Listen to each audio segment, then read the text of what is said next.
July 20th, 1943. The jungle on New Georgia was still.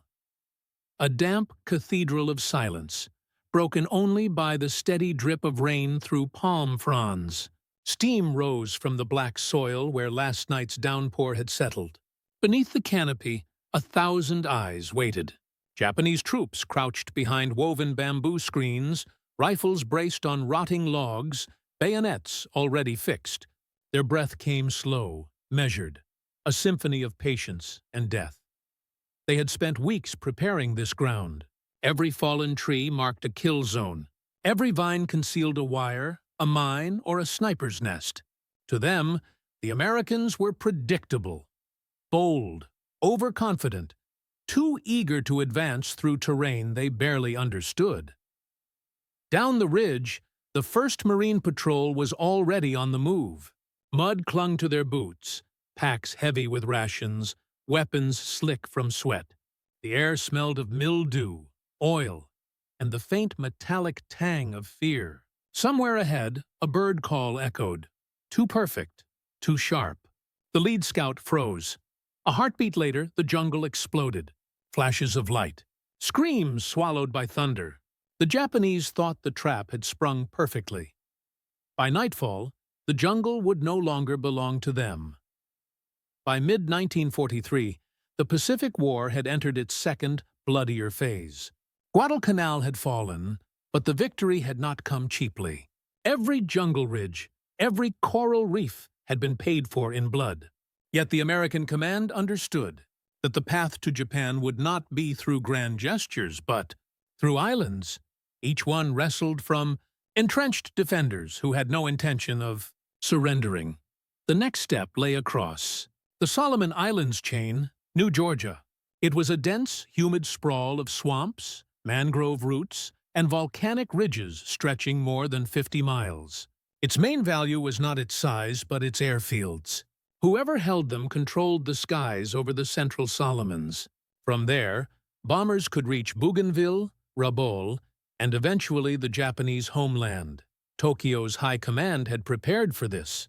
After the loss of Guadalcanal, Admiral Jinichi Kusaka ordered a fortified network of positions stretching from Munda Point to Kolombangara.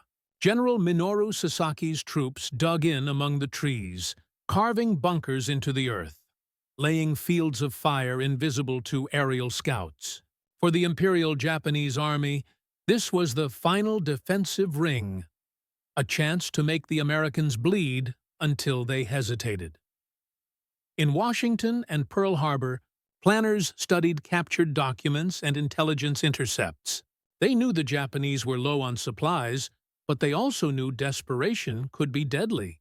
The operation was assigned to General John H. Hester and the 43rd Infantry Division, supported by Marine Raider and engineer units. The landings would strike at Rendova, then push inland through the swamps toward Munda. The enemy believed the terrain itself would stop the Americans. They underestimated the new kind of soldier emerging from the Pacific. Men who had learned on Guadalcanal that the jungle was neither friend nor foe, only a patient witness. These Marines and soldiers were hardened, disciplined, and quietly furious. Their training now emphasized small unit tactics, night fighting, and the ruthless coordination of air and artillery support.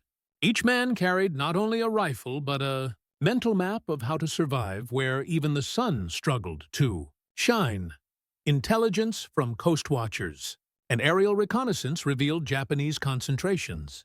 Along the Bariki River, a maze of ravines and thickets perfect for ambush. Reports suggested the enemy was digging new positions near Liana and Bibilo Hill, constructing interlocking fields of fire with heavy machine guns. Still, the Americans pushed on. They had learned that hesitation in the jungle was often deadlier than any bullet. In late July, a forward Marine patrol led by elements of the 169th Infantry crossed into what appeared to be an abandoned sector. In reality, it was the heart of the Japanese trap. Artillery pieces had been dragged by hand into concealed clearings. Mortar crews waited with rounds stacked beside them, Engineers had laid overlapping minefields that channeled attackers directly into covered crossfire. The Japanese officers were confident. They had watched the Marines advance with predictable precision, columns moving like clockwork through mud and fog. To them, the Americans' orderliness was a flaw. Once the first shots were fired, chaos would dismantle that discipline.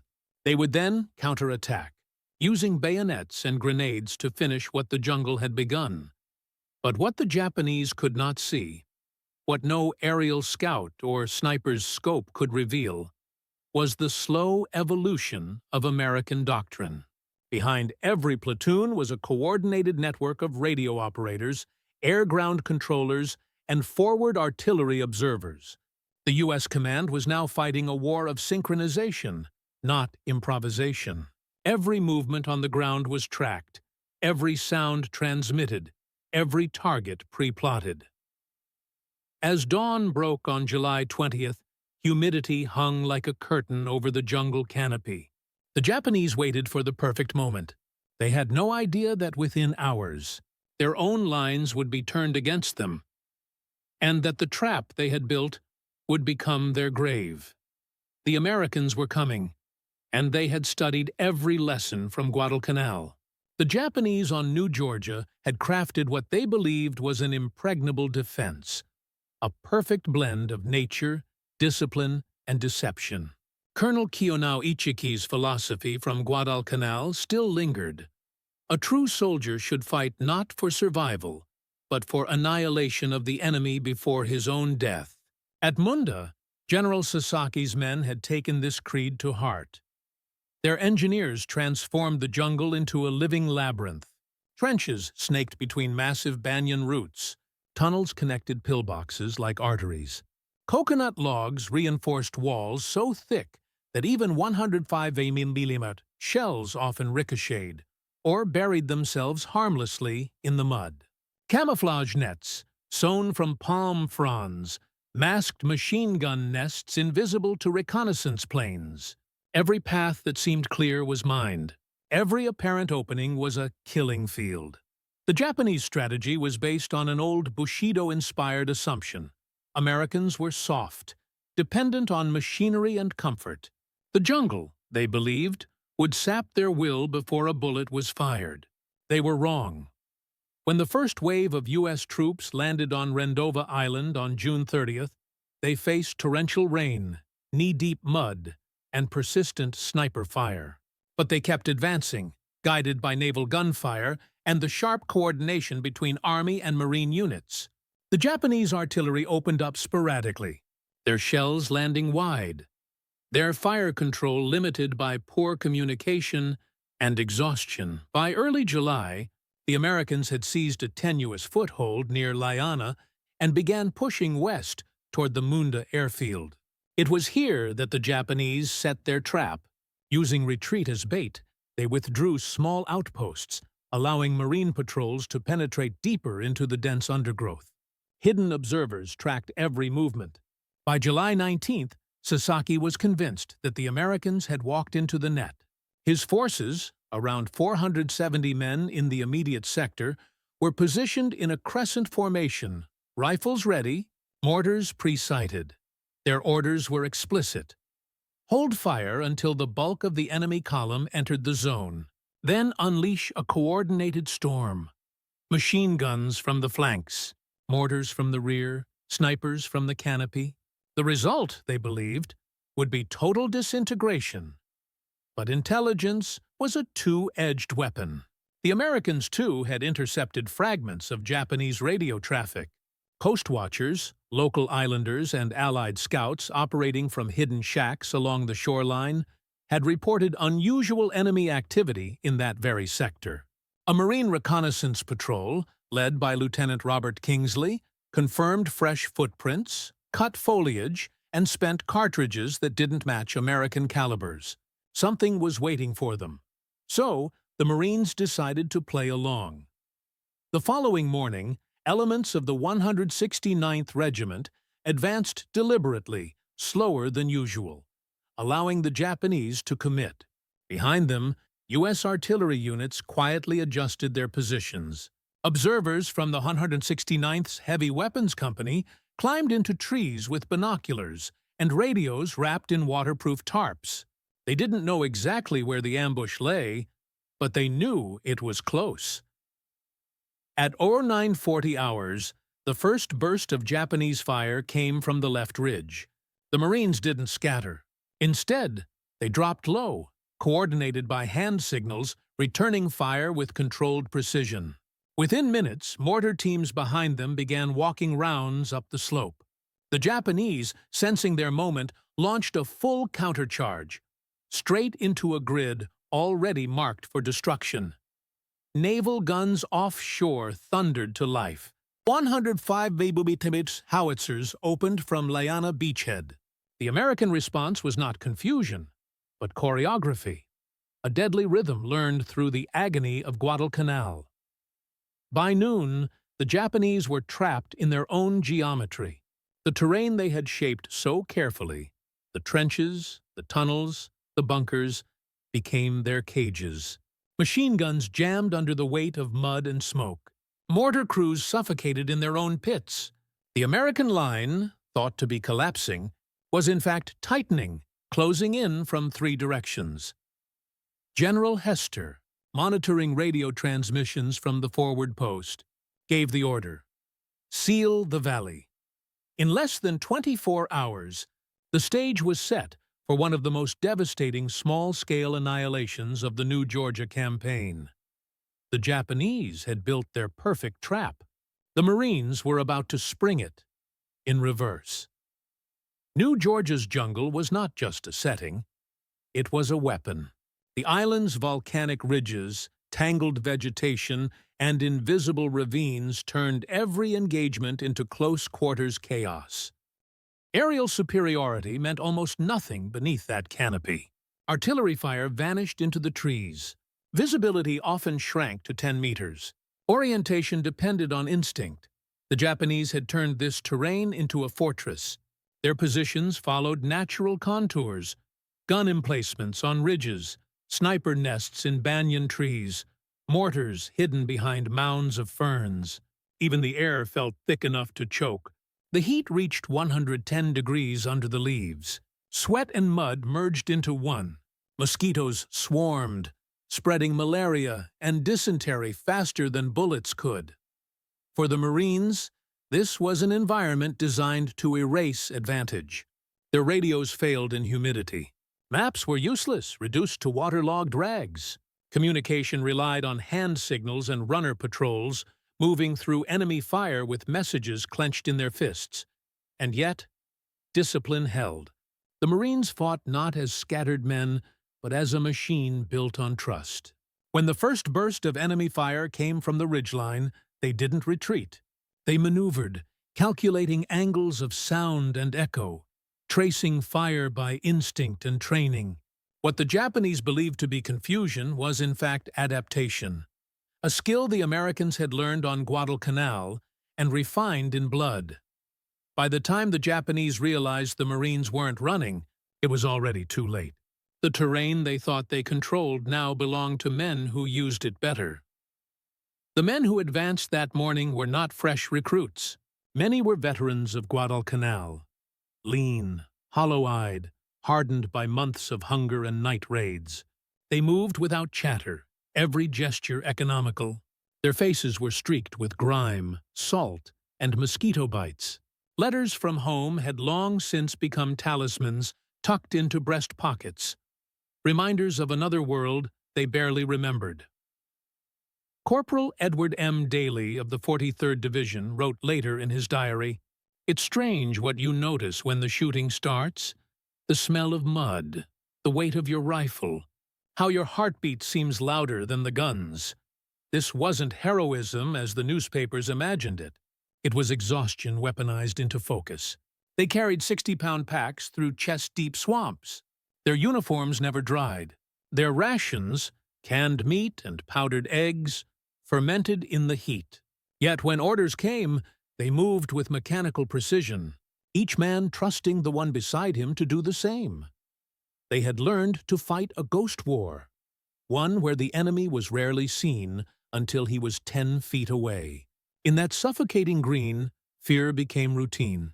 The only sound more familiar than the jungle's insects was the metallic click of a bolt sliding into place. But underneath the grime and discipline, humanity persisted. When they found a wounded Japanese soldier among the wreckage days later, 2 Marines dragged him out and bound his wounds before moving on. "He was a man," one said simply. That was enough. These were not soldiers born for war. They were men who learned to master it and to survive it without losing themselves entirely. The success at New Georgia wasn't only the product of courage. It was born of leadership that understood adaptation.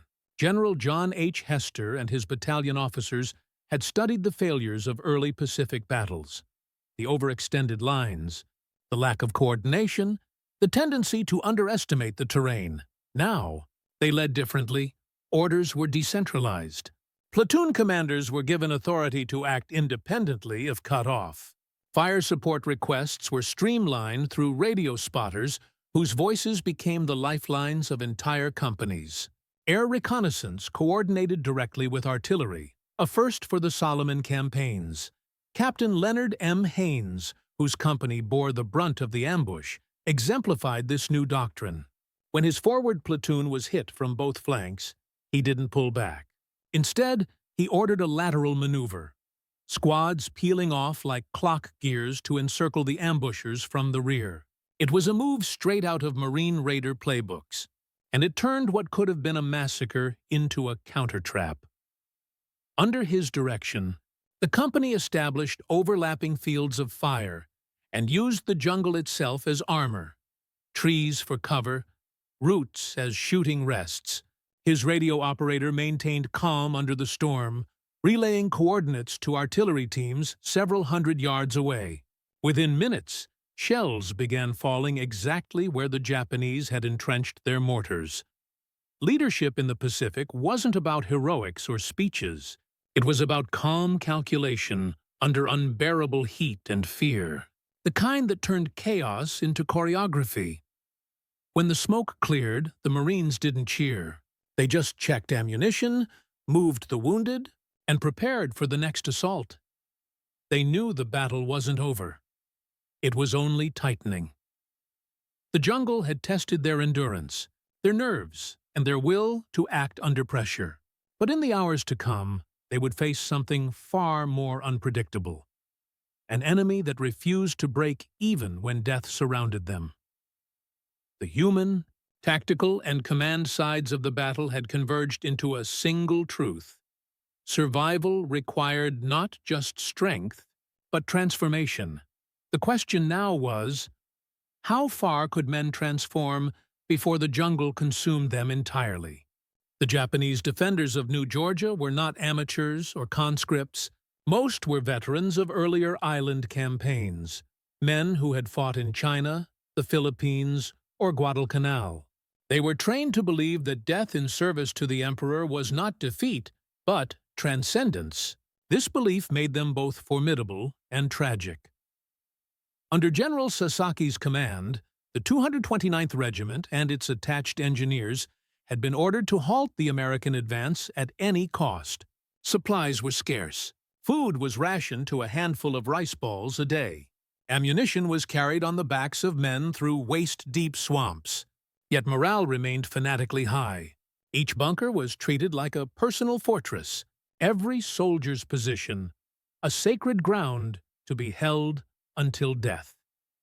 Inside those dugouts, they waited, crouched in the dark, listening to the drone of American engines offshore. The air stank of mildew and spent powder. Their uniforms were in tatters. Many were barefoot. When the ambush began, they fought with precision and intensity, convinced they were watching the Americans crumble. But as artillery shells began to rain from behind them, striking from coordinates they thought were secure, the realization came too late. Their carefully built defenses had become death traps, trenches filled with smoke. The tunnels that once offered safety became chimneys of flame. Still, they refused to retreat. The doctrine of Gyokusai, honorable annihilation, dictated that survival in defeat was shame.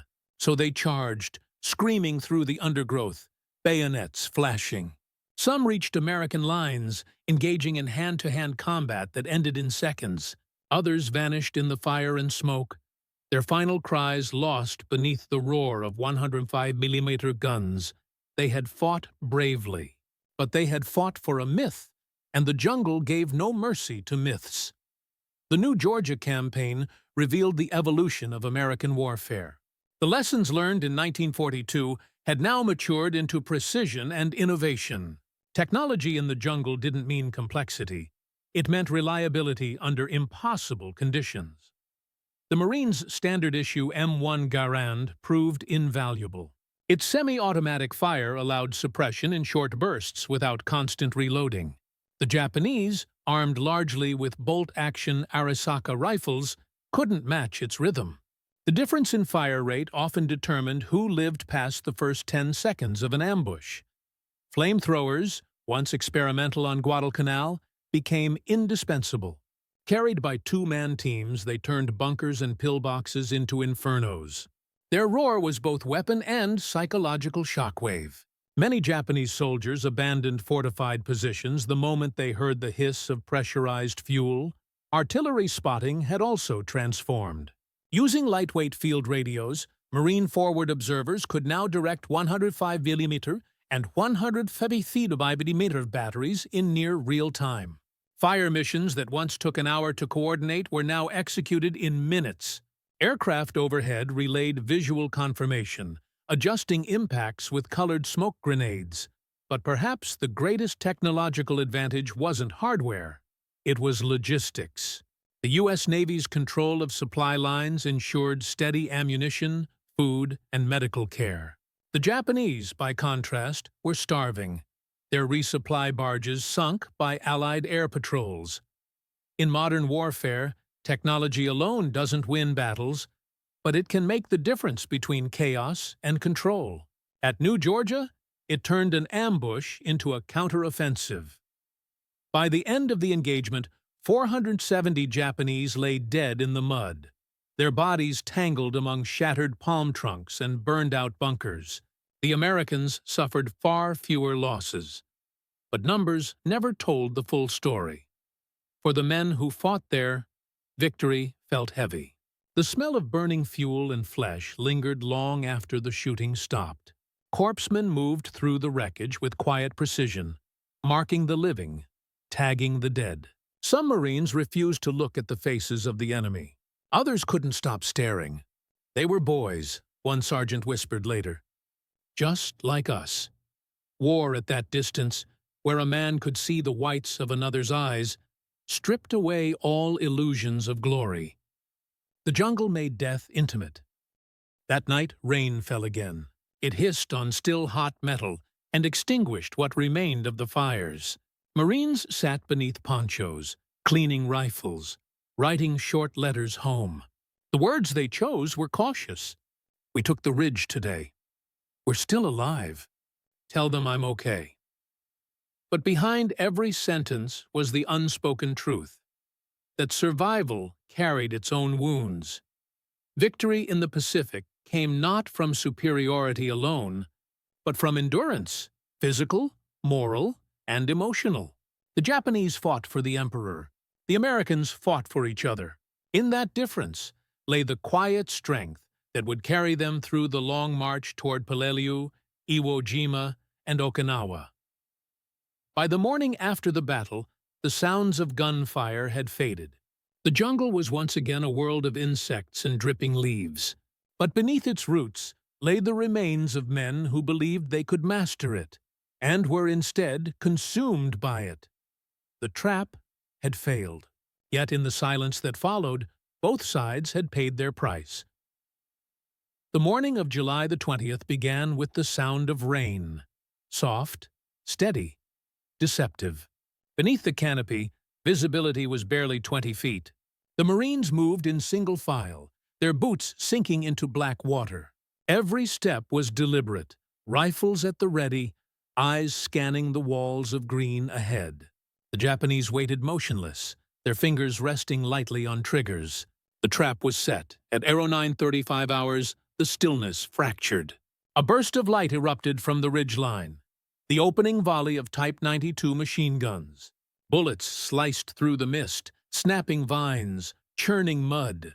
A corporal in the lead squad went down instantly. The column dove for cover as mortars began to thump in rapid rhythm, explosions throwing wet earth into the air. The Japanese gunners fired with mechanical precision, every weapon zeroed to pre-measured distances. Within seconds, the clearing was transformed into chaos. Fragments, smoke, men shouting over the thunder of explosions. The enemy's plan was unfolding exactly as they had intended. But the Marines didn't break.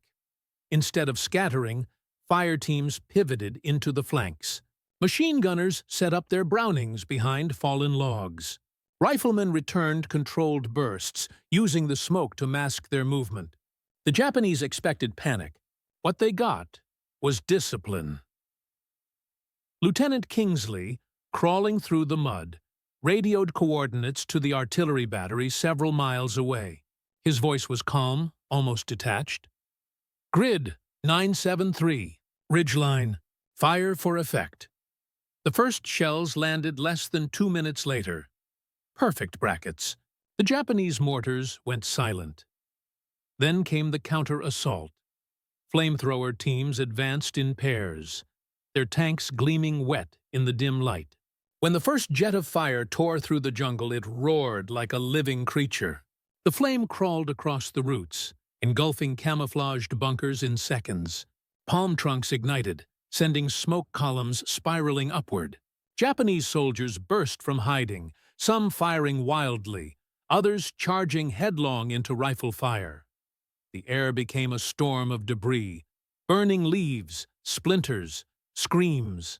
Marines pressed forward methodically, clearing one position after another. They tossed grenades into dugouts, waited for the blast, then moved in. There were no shouts, no cheers, just the heavy rhythm of combat, like machinery grinding through resistance. By noon, the forward Japanese companies were collapsing. Their line of communication had been severed by artillery. The rear command post, hidden in a bamboo hollow, was struck by a direct hit. General Sasaki's signal officers were killed instantly, their radios reduced to twisted metal. Orders could no longer reach the front. In the confusion, small groups of Japanese soldiers tried to regroup, attempting bayonet charges through the smoke. Some reached Marine positions, engaging in brutal, hand-to-hand fighting. Knives, entrenching tools, rifle butts. The battle had devolved into raw instinct. A sergeant later recalled, "You didn't see the enemy until he was on top of you. You just saw movement. And then it was you or him." By 13:30 hours, the jungle was burning. The heat was suffocating, the air thick with the smell of fuel and blood. Marines crouched behind logs, coughing through smoke, pouring canteens over their faces. Every time the wind shifted, the flames roared back to life, feeding on the dry underbrush and ammunition belts. And yet, amid the destruction, the advance never stopped. Fire teams moved like shadows through the haze. They weren't pushing forward blindly. They were herding the enemy, cutting off retreat paths, sealing flanks, and driving the remaining Japanese toward the very trap they had built. For the men on the ground, time dissolved into noise and motion. The distinction between attack and defense disappeared. There was only survival, precision, and momentum.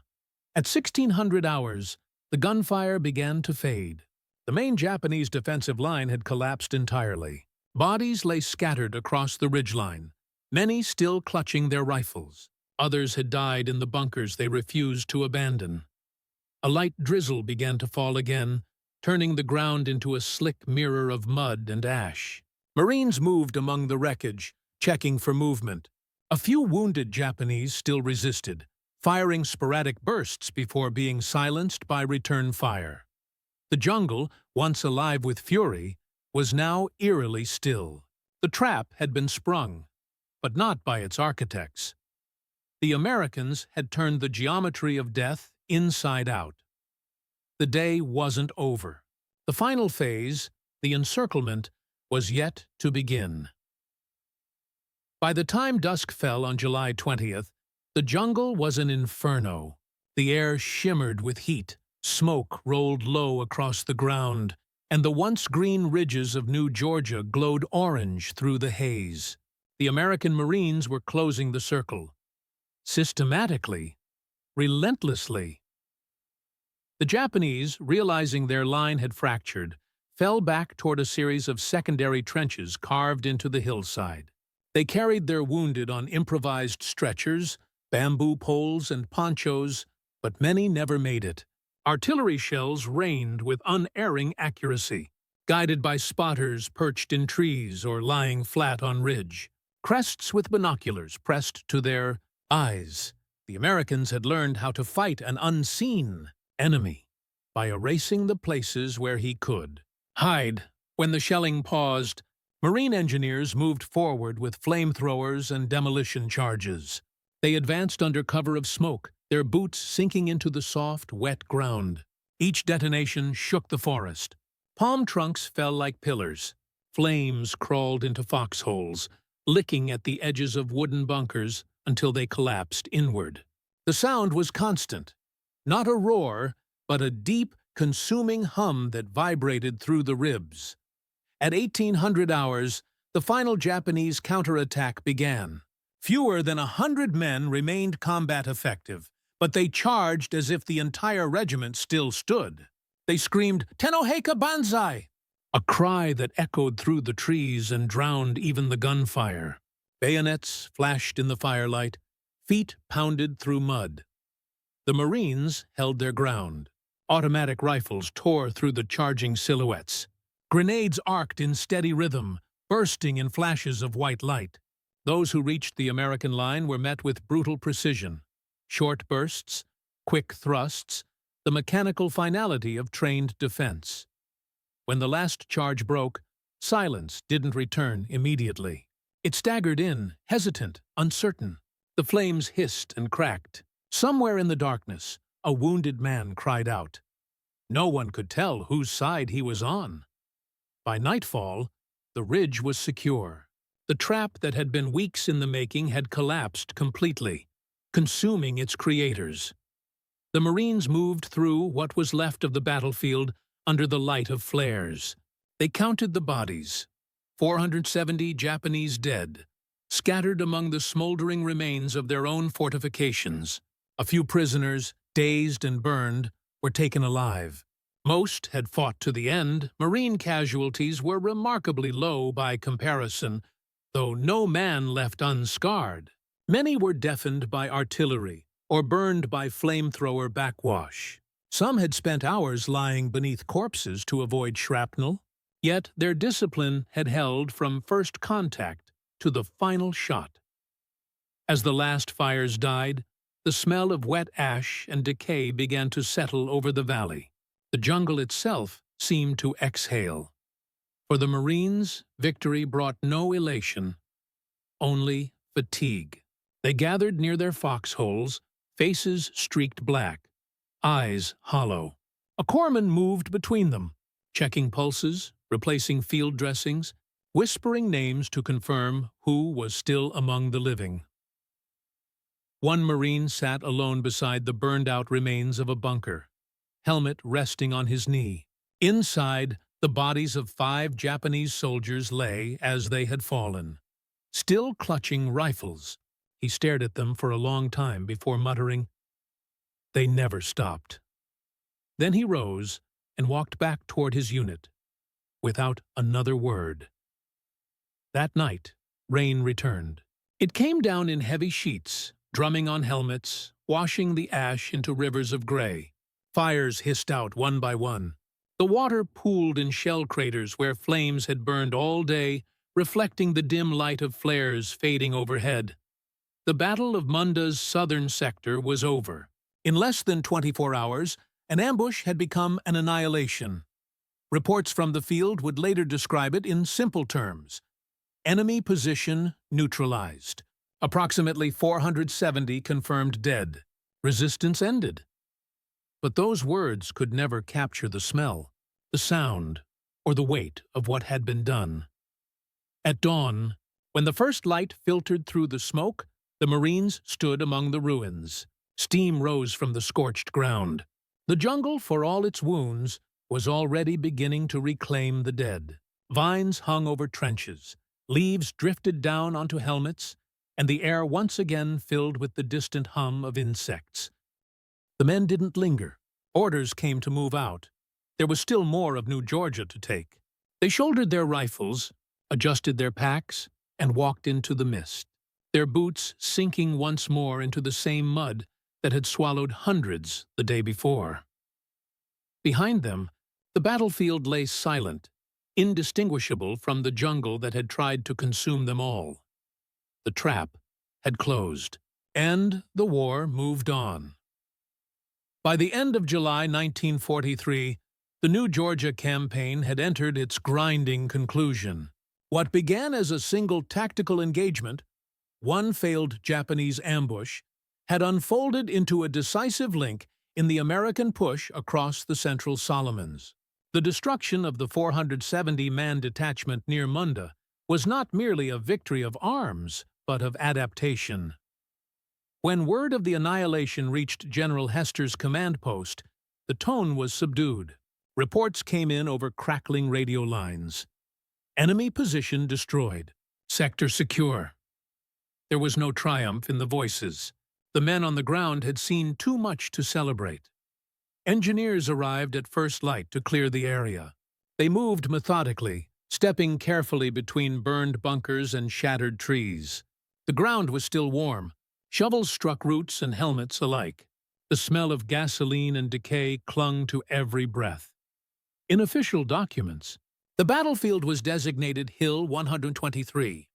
In truth, it was little more than a ridge of mud and palm trunks, one of countless nameless places that consumed soldiers and then vanished back into anonymity. War in the Pacific left no monuments, only the faint geometry of loss. The casualty reports painted a stark picture. 470 Japanese confirmed dead, 28 captured alive, most severely wounded or delirious from starvation. American losses totaled 43 killed and 120 wounded, a devastating ratio for the defenders. But the numbers could not convey the sheer brutality of the fight. Some of the enemy had been found still kneeling at their guns, their fingers burned to the triggers. Others were buried alive when bunkers collapsed from flamethrower backblast. The American Graves registration units worked quietly. The fallen Marines were wrapped in ponchos and laid in rows near the tree line, their names tagged to ration tins or helmet straps. Chaplains moved among them, reading prayers in low voices as the surf rolled faintly in the distance. There were no flags, no ceremony, only exhaustion and silence. In the days that followed, intelligence officers sifted through the ruins. They recovered maps, diaries, and a few surviving orders written in fading ink. One document bore the imperial seal and the words, "Victory or Extinction." Another, a simple notebook, contained the names of every man in the Japanese detachment, carefully written by hand, likely by their platoon leader. Many of the entries ended with a date, July 20th, 1943. The Americans shipped these artifacts to the rear for translation, but among the troops, they circulated quietly. Reminders that the men they fought were not faceless. They were soldiers bound by duty, just as they were. Meanwhile, the U.S. command pressed the advantage. Artillery was repositioned to target Munda Point directly.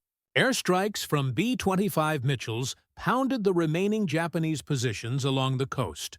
Naval bombardment flattened coconut groves where enemy supply depots once stood. The Japanese 229th Regiment, shattered and leaderless, retreated west toward Kolombangara, under the cover of night. Few would survive the crossing. Strategically, the battle marked a turning point. For the first time in the Solomons, an entire Japanese ambush unit had been destroyed before it could inflict meaningful damage. The lesson was clear. The U.S. Marines and Army units had mastered the art of jungle warfare. Coordination between infantry, artillery, and air power had evolved from improvisation to doctrine. But beneath the reports and communiques lay a darker understanding that every adaptation came at a human cost. For each lesson learned, someone had bled to teach it. On the ridge that had burned for an entire day, the smell of charred wood lingered for weeks. The rain came and went, washing away the ash, burying fragments beneath moss and mud. Within months, vines had covered the trenches, and birds nested in the craters where men had died. By then, the campaign had moved on to Kolombangara, Bougainville, and beyond. Yet, for the men who had survived that day, the memory of the ambush and the silence that followed never left them. They had seen the jungle consume an entire army, and they had walked away, breathing. That in itself was victory enough. When the guns fell silent, the war did not. It lingered, in the sound of rain against helmets, in the smell of rot that no soap could remove, in the silence that settled too easily afterward. The Marines of New Georgia moved on to the next ridge, the next island, the next name to be marked on a map.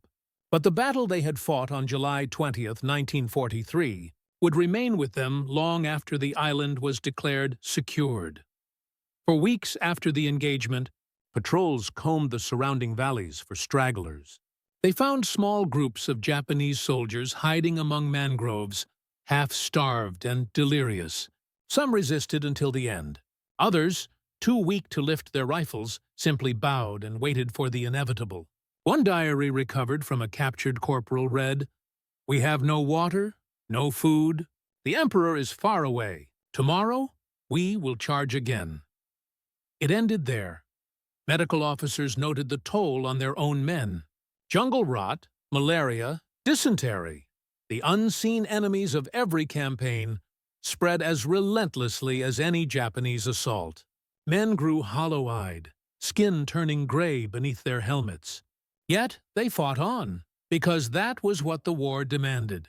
Rest was a rumor, survival, a routine. In dispatches to Pearl Harbor, Admiral Halsey's staff described the action at Munda as a model of coordinated assault. It was studied for its precision, its speed, and its ruthless efficiency. Training manuals would later cite it as an example of the new American doctrine of close infantry-artillery coordination, where each rifleman on the ground was connected, however distantly, to the firepower of ships and bombers miles away.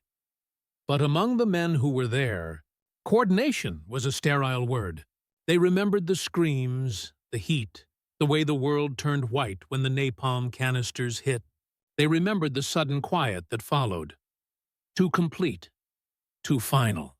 One sergeant later told a correspondent, "It wasn't victory. It was erasure." Letters home tried to make sense of it. Some Marines wrote proudly of their survival. Others said nothing at all. For many, the words never came. They sent empty envelopes or lines that read only, "Still here. Don't worry." Back in Washington, newspapers announced the victory in small columns buried beneath headlines about Sicily and Europe. Few Americans would ever know the name of New Georgia, or the ridge that devoured nearly 500 enemy soldiers in a single day. The Pacific was vast, and its battles were swallowed by geography, one island bleeding into the next. Yet within the military, the engagement left its mark. It proved that the United States had not only caught up to the Japanese in jungle warfare, they had surpassed them. The ambush had turned into a case study in what modern coordination could achieve against even the most disciplined foe. The tide of the Pacific War was shifting, but for the survivors, the victory was more complicated. Many carried the sounds of that day for the rest of their lives. The flamethrowers' roar, the cries in Japanese echoing through the trees, the hiss of rain extinguishing fire. Decades later, some would describe how they still woke at night, hearing the jungle breathe. War had given them no choice but to adapt, to harden, to become efficient at something no man should master. In the reports, They were heroes. In their memories, they were witnesses to annihilation. As the campaign pressed toward Bougainville, the unit left Hill 123 behind. The ridge was mapped, named, and forgotten. Nature reclaimed it within a year. By 1945, only moss-covered logs and unmarked graves hinted at what had happened there. Still, for those who had stood in that inferno, the lesson endured. The perfect trap had failed. But not before proving that in the Pacific, victory always came with a shadow. And the shadow never left. In the chronicles of the Pacific War, the battle on New Georgia rarely occupies more than a paragraph. A footnote between the larger names of Guadalcanal and Bougainville. Yet in that forgotten jungle, something fundamental about modern warfare revealed itself. The Japanese had built their defense on certainty, faith in terrain, discipline, and sacrifice.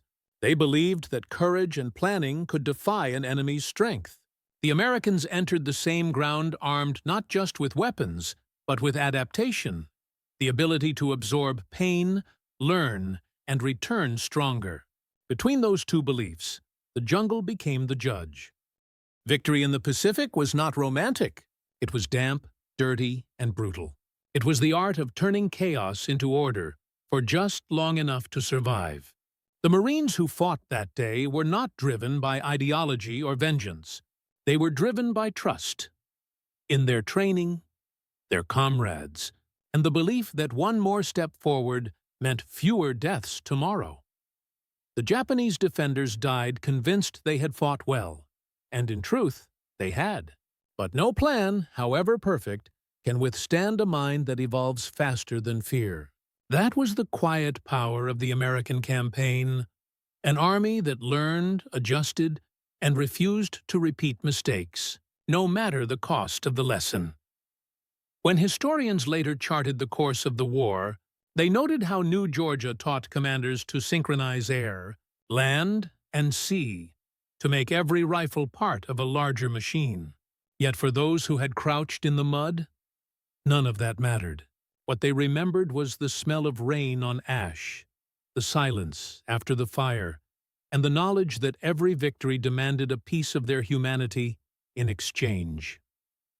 In the end, the ridge returned to the jungle. The vines grew back, the roots split the bunkers, and the earth swallowed the bones of both armies without distinction.